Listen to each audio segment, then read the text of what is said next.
I can fondly remember one time at the back of the Burke's house, lying down on the grass with a group of people, being in such wonder about who you are, how I've never met anyone like this girl before.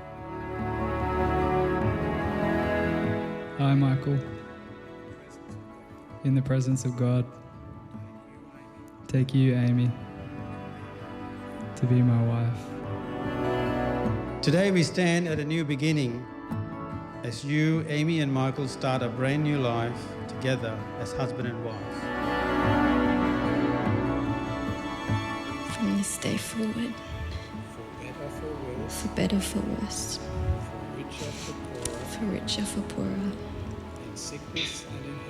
in sickness and in health, as long as we both shall live. Be true to each other always, share your joys and your burdens, and be each other's best friend. I remember the early days of Mike and Amy.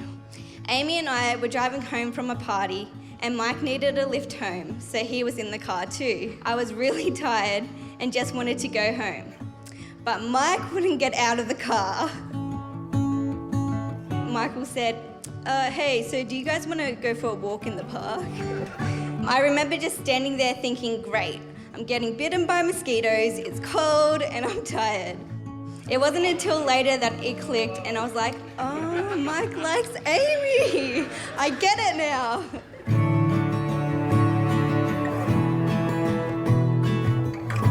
To me, this girl with multicolored hair, chuck boots, and a unique, slight punk fashion sense really intrigued me. I couldn't stop thinking about her, and something was pulling in me so strongly towards her.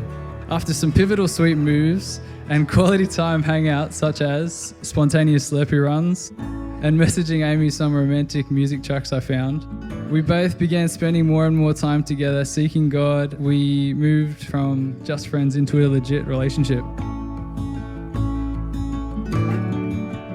One common practice for Amy, I was soon to find out, was when we would be driving together, she would scream out, "Michael, pull over!" Amy would rush out of the car, examine a roadside table, chair, or any cool object she found. Amy, in love, would restore the object by hand, creatively totally transforming this one forgotten object into the very best furniture. One that looks unique and has an even higher value than the original. God began speaking to me about this. This is what Amy is meant to do, and this is what Amy does with people, and she has a unique ability to do this. And this is what is happening here today. It's a new creation. Everything that Jesus touches with his love, he transforms and he renews. And for Michael and Amy, we know in their lives that Jesus has touched their lives at their very centre.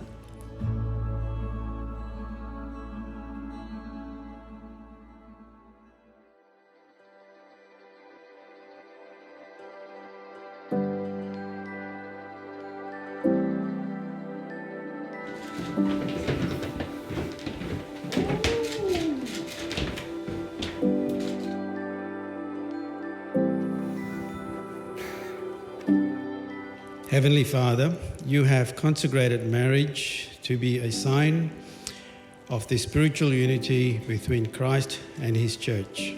Bless your servants, Amy and Michael, that they may love, honor, cherish each other in faithfulness, patience, wisdom, and through godliness.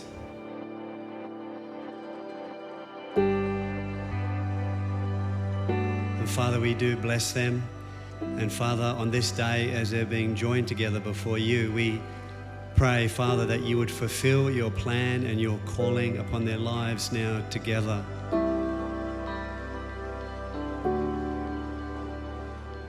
Being your brother has been one of the greatest blessings of my life, and I want to thank you for being a faithful friend throughout the years. You are committed to your faith, to your friends, and I know you are hugely committed to Amy, who I think shares these same qualities. And Amy, you already feel like part of the family, and it's been so great over these last few years to get to know you. You're creative, you're soft-hearted, and I know you are just the right person for Mike.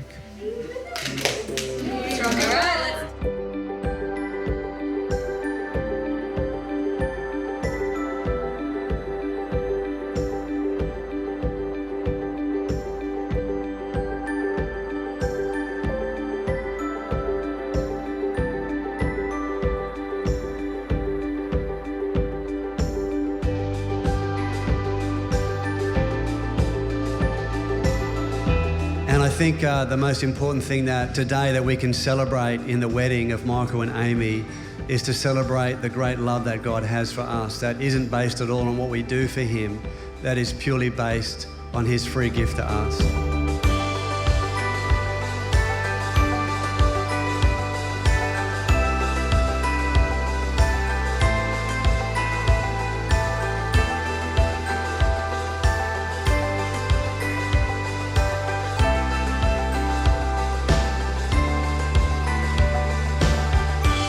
Whom God has joined together, let no one ever separate.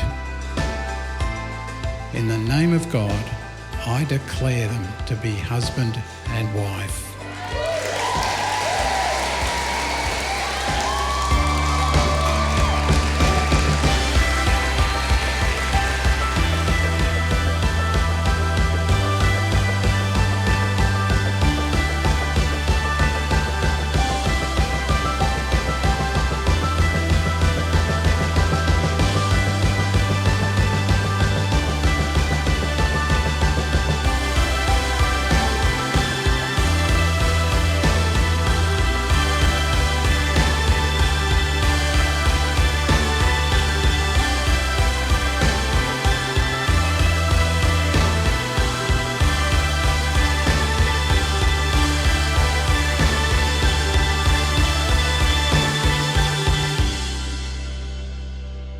I just know that whatever we go through in life, we have each other.